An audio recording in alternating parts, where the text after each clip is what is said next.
Hello friends, welcome back. एक नए session में आपका स्वागत है। ओके, आज देखते हैं हम डिस्टेंस बिटवीन नियरेस्ट नाइबर।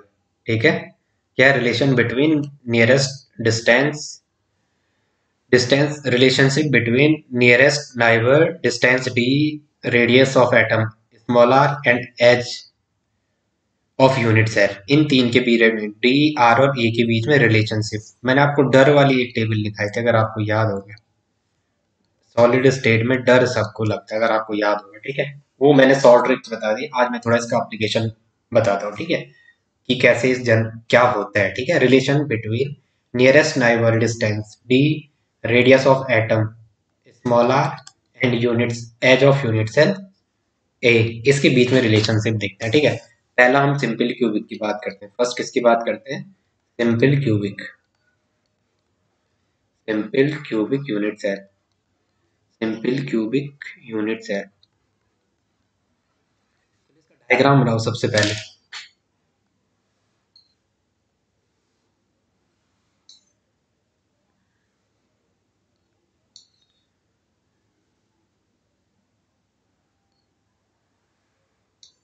मेरे से थोड़ा डायग्राम अच्छे नहीं बनते होगे तो आप हंसना मत है। ड्राइंग मेरी बहुत बेकार रही है पहले से। ठीक है, देखते हैं। पहले तो आपको पता है कि 8 कॉर्नर पे सिंपल क्यूबिक में क्या होता है? सारे एटम कहाँ होते हैं? कॉर्नर पे। कहाँ होते हैं? आ जा भाई कॉर्नर पे। तो 8 एटम को कॉर्नर पे रखो। 1 2 3 4 5 6 7 8। ठीक है, तो डिस्टेंस बिटवीन नियरेस्ट एटम बोलूँ तो मैं, distance between nearest atom, distance between distance between nearest neighbour बोलूँ तो मैं, नियरेस्ट नाइबर, नियरेस्ट नाइबर। तो वो क्या होगा? इसको मैंने सपोज ए बोला भाई, ये वाला हमारा पॉइंट ए है, ये बी है, और इसकी जो डिस्टेंस है वो स्मॉल है ए से बीच के बीच। तो जो हमारा डी हो जाएगा डिस्टेंस, वो क्या हो जाएगा? A B. और वो क्या है? ए के बराबर। अब मैं अगर इसकी रेडियस की बात करूं, रेडियस, रेडियस स्मॉल आर, वो क्या होती है? D by two. क्या होती है? D by two. ठीक है, क्योंकि d equal to two r होता है ना, r equal to d by two. तो डी कितना हमारे पास? ए। तो ए बाई टू, रेडियस क्या हो जाएगी? R equal to a by two. Simple cubic में पहले हमने क्या किया? एक क्यूब बनाया, 8 एटम को उसके कॉर्नर पे रखे। हमने कहा जो नियरेस्ट डिस्टेंस है इन दो एटम के बीच की, वो क्या है? स्मॉल ए। तो जो रेडियस होगा वो क्या होता है? रेडियस क्या होता है? Twice twice of D. और डी, आर निकालना है तो डी बाई टू। तो वो क्या हो जाएगा हमारा? A by two. डी की वैल्यू ए आई है, तो ये हमारा हो जाएगा। नेक्स्ट देखते हैं। नेक्स्ट वन है फेस सेंटर्ड। किसकी बात हो रही है? FCC. FCC, this is a face centred cubic. Face centred,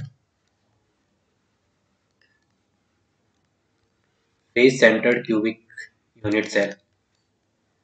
face centred cubic unit cell बनाओ जरा।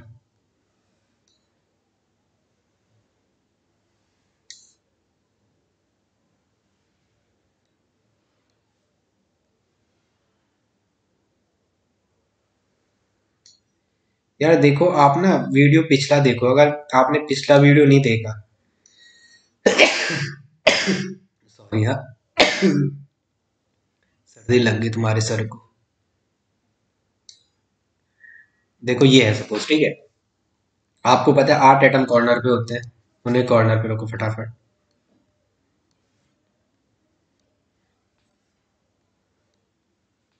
ये क्यूब क्या बन गया? चलो कोई बात नहीं, देखो ये है। और बाकी क्या होते हैं?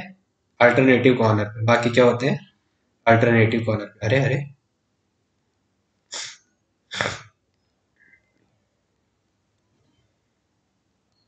बाकी अल्टरनेटिव कॉर्नर पे रखो। 1 2 3 4 5 एंड 6, एक फ्रंट और एक बैक। अब देखो, मैंने क्या किया? इसको ए दे दिया नाम, इस वाले को ए नाम दे दिया, इस पॉइंट को ए नाम दे दिया, इस वाले को बी नाम दे दिया, और इसको सी दे दिया। ठीक है। आपको पता है ये वाला क्या है, ये तो हमारा स्मॉल ए है ही। अब मैंने इसको मिला दिया, ए और सी को मैंने इससे मिला दिया, तो मेरे पास ये एक ऐसा ट्रायंगल नहीं बन गया ए बी सी। ये नहीं बन गया मेरे पास, ए ये रहा, बी ये रहा, सी ये रहा। आपको पता है जब ये वाला ए है तो 100% ये भी ए होगा। अब आपको ये निकालना है, ये 90 का एंगल है, तो यहाँ कौन कौन सा थ्योरम लगेगा, पाइथागोरस। पाइथागोरस क्या कहता है, जो कर्ण का वर्ग होता है वो शेष दो भुजाओं के वर्गों के योगफल के बराबर होता है। तो ए सी का square equal to A B का स्क्वायर प्लस बी सी का स्क्वायर। तो क्या हो जाएगा, तो ए सी का स्क्वायर बराबर क्या हो जाएगा, ए बी का स्क्वायर। ए बी ये है और उसकी वैल्यू है ए, इसका भी स्क्वायर। बी सी का स्क्वायर वो है स्मॉल ए, उसका भी स्क्वायर। तो ए सी का स्क्वायर जो आ रहा है वो क्या आ रहा है, ए स्क्वायर प्लस ए स्क्वायर। तो जो हमारा ए सी का स्क्वायर हो जाएगा वो क्या हो जाएगा, 1 + 1 = 2a स्क्वायर। अब मैं अगर यहाँ पे ए सी निकालूंगा तो जो मेरा ये 2a स्क्वायर है ये सारा रूट में नहीं चला जाएगा। जो मेरा ए सी है वो क्या आ जाएगा, वो क्या आ जाएगा, वो आ जाएगा ए स्क्वायर। तो ए स्क्वायर अगर रूट करेंगे तो ए आ जाएगा और ये क्या बचेगा, रूट 2। ठीक है। अब मुझे पता है मेरे को ए सी मिल गया, ये मेरे को ए सी मिल गया। ठीक है। तो अगर मैं इसमें nearest distance between nearest neighbour की करूंगे बात, तो वो क्या हो जाएगा, A C by two. Distance between nearest neighbour की बात करूंगा, distance between nearest neighbour, distance between nearest neighbour, nearest neighbour NEIGBOUR, वो क्या हो जाएगा, D equal to A C by two. D equal to A C by two. तो मेरे को D equal to A C की वैल्यू पता आ गई, क्या आ गई, ए अपॉन रूट टू। और ए अपॉन रूट टू, और यहाँ ये इसमें रख दी मैंने इसकी वैल्यू, ये वाली ए सी की वैल्यू मैंने कहाँ पुट कर दी, इस वाली इक्वेशन में, इसमें ये वाली वैल्यू मैंने यहाँ रख दी। तो डी इक्वल टू जो मेरा आएगा वो क्या आएगा, ए रूट टू को मैंने ऐसे लिखा, और जो ये टू है इसको मैंने root two into root two, और ये रूट टू से ये रूट टू कटा, तो डी इक्वल टू क्या आ जाएगा, ए अपॉन रूट टू। अगर मैं अब इसको आर निकालूंगा, अगर मैं इसकी रेडियस की बात करूंगा, radius equal to radius r बराबर क्या हो जाएगा, डी बाई टू। वो क्या हो जाएगा, डी बाई टू। तो वो क्या हो जाएगा, A upon two root two. FCC का मैंने अगर शॉर्ट ट्रिक्स आपको याद होगी तो यही कराया था। ठीक है। तो रेडियस की वैल्यू क्या आ जाएगी, r equal to a upon two root two. क्या आ जाएगा, r equal to a upon two root two. ठीक है। क्या क्या हमने, अब अबे क्या लिख रहा मैं ऐसे, तुम बता नहीं रहे हो यार, मैं इतनी जल्दी लिख रहा, ए अपॉन टू रूट टू। देखो क्या क्या हमने ये ट्रायंगल माना। ठीक है। फेज में आपको पता है, फेज के कॉर्नर, फेज के ना 1 2 3 4 5 6 छह फेज पे। ठीक है। ये हमने किया, फिर हमने इस ट्रायंगल को इसको इसको जोड़ दिया, इस वाले दो नियरेस्ट नाइबर को, इसका बॉडी डायंगल, इस बॉडी डायंगल को हमने जोड़ दिया। तो इससे क्या हमने nearest neighbour d equal to, d है जो हमारा वो क्या है, ए सी बाई टू। ठीक है। फिर हमने यहाँ से पाइथागोरस से ए सी की वैल्यू निकाली, फिर ये जो ए सी की वैल्यू आई वो इसमें रखी, वहां से हमने डी की वैल्यू निकली। और r two r equal to d होता है, two r equal to d होता है, यहाँ से हमारी आर की वैल्यू आ गई डी बाई टू। तो हमने डी बाई टू कर दिया। डी बाई टू क्या, तो ये रूट टू था, टू रूट टू हो गया। अब बात करते हैं नेक्स्ट जो आपके पास लास्ट है, बॉडी सेंटर्ड। किसकी बात करते हैं, third one is body centred. Third one कौन सा है, बॉडी सेंटर्ड, बीसीसी। बीसीसी या body centred, body centred, body centred cubic unit cell, इसकी बात करते हैं। Body centred cubic unit cell. चलो पहले आप क्यूब वही बनाओ बॉडी का, मैं डायग्राम बनाता हूँ। ठीक है। एक बार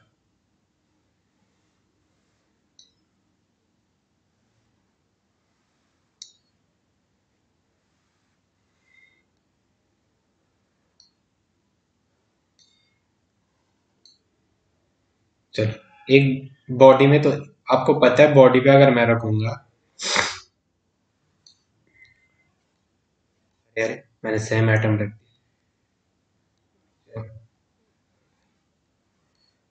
3 4 5, ये तो आपको आता है ना, ये अब आपको आ गया होगा भाई, पिछले बना रखा है। अब बॉडी पे मतलब एक एटम जिसका फुली कंट्रीब्यूशन होगा, एक सेंटर में रख दो, ये रखा। ये तो होगा बॉडी का, ठीक है। पिछली वाली स्लाइड आप थोड़ा देख लो, पिछली वाली एक बार उसको रिकॉल करो अगर, ये वाला, ठीक है। ये तो हो गया, बॉडी में एक होता है, ये फेस सेंटर्ड था। अब मैंने क्या किया, इसके इसको और इसको मिला दिया, डायगोनल को, इस वाले को और इस वाले को मिला दिया, ठीक है। और यहाँ मैंने इसको भी मिला दिया, इस वाले को। तो यहाँ मैंने इसको ए पॉइंट पहले दे रखा है, इसको बी बोल दिया, इसको सी बोल दिया और इसको डी बोल दिया, ठीक है। अब मैंने क्या किया, मेरे को पता है कि जहाँ डिस्टेंस बिटवीन नियरेस्ट नाइबर, जो distance between nearest neighbour distance between nearest neighbour distance between nearest neighbour equal to d, small d equal to, वो हो जाएगा इस ए डी बाई टू। वो क्या हो जाएगा, ए डी बाई टू, ठीक है। अब सबसे पहले मुझे इसके लिए, मैं इस ट्रायंगल में जा रहा हूँ, ए बी सी में, ट्रायंगल ए बी सी में, ट्रायंगल ए बी सी में। तो क्या हो जाएगा, ए बी सी में जो ए सी का स्क्वायर आएगा, जो मेरा ए सी का स्क्वायर आएगा वो क्या आएगा, ए बी का स्क्वायर प्लस बी सी का स्क्वायर। ए सी का स्क्वायर अब आपको दिख गया, इक्वल टू, ये ए है तो 100% ये वाली भी ए हो जाएगी, तो ये क्या हो जाएगा, ए का स्क्वायर प्लस ए का square equal to 2a square, A C square, A C बराबर √2a square, A C equal to a√2। ये तो हमारा एक पोर्शन खत्म हो गया, ठीक है। अब हम बात करते हैं किसमें, ट्रायंगल ए डी सी में, ट्रायंगल इस वाले ट्रायंगल में, ए डी सी में, ट्रायंगल ए डी सी में, ट्रायंगल ए डी सी में। तो क्या हो जाएगा, जो ए डी का स्क्वायर आएगा, इस ए डी का, कर्ण का जो इस ए डी का स्क्वायर आएगा, वो किसके बराबर हो जाएगा, ए सी का स्क्वायर